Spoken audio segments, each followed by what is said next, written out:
महाराष्ट्रामध्ये आपले स्वागत आहे।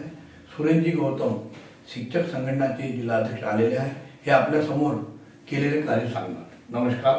नमस्कार सर, मी सुरेंद्र गौतम, जिल्हाध्यक्ष शिक्षक सहकार संघटना जिल्हा गोंदिया।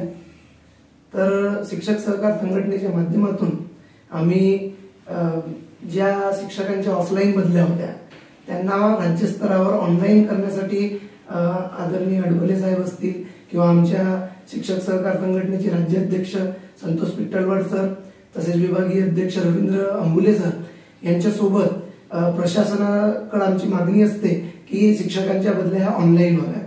कारण ऑनलाईन जर बदल्या झाल्या तर खूप मोठा भ्रष्टाचार कमी होतो। शिक्षकांच्या खिशातून जो जाणारा अवैध मार्गाने पैसा असतो तो त्यांचा पैसा वाचतो। म्हणून महाराष्ट्र शासन यांच्याकडे आम्ही मागणी धरून ठेवलेली आहे की शिक्षकांच्या बदल्या ह्या ऑनलाईनच झाल्या पाहिजेत। आणि आतापर्यंत जे बाहेर जिल्ह्यामध्ये काम करणारे शिक्षक होते त्यांच्या आंतरजिल्हा बदल्या आम्ही फुकट जवळपास 12,000 बदल्या आम्ही आमच्या संघटनेच्या माध्यमातून शासनाकडून करून घेतल्या।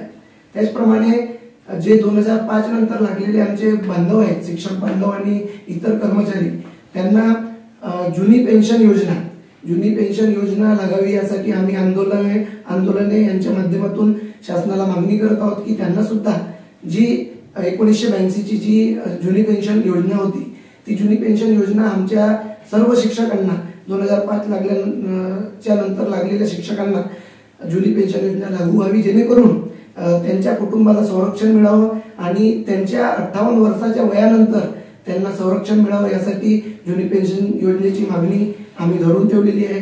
त्याचप्रमाणे जिल्हा स्तरावर प्रशासनासोबत आम्ही भांडत असतो। जी सिस्टम आहे ती व्यवस्था सुरळीतपणे चालली पाहिजे याच्यासाठी आम्ही जिल्हा स्तरावर सुद्धा शिक्षकांचे कामं करत असतो आणि ही सिस्टम कुठेतरी सुधारली पाहिजे यासाठी जिल्हा स्तरावर त्याचप्रमाणे आमच्या लोकप्रतिनिधींच्या माध्यमातून आम्ही मागणी करत असतो। धन्यवाद। मन मोकळेपणाने आपल्याला सुरेंद्रजी गौतम यांनी सांगितले आहे, शिक्षकांची जे व्यर्था होती यांचे सांगितले आहे। सतीश पारजी, नवराष्ट्र, गोंदिया।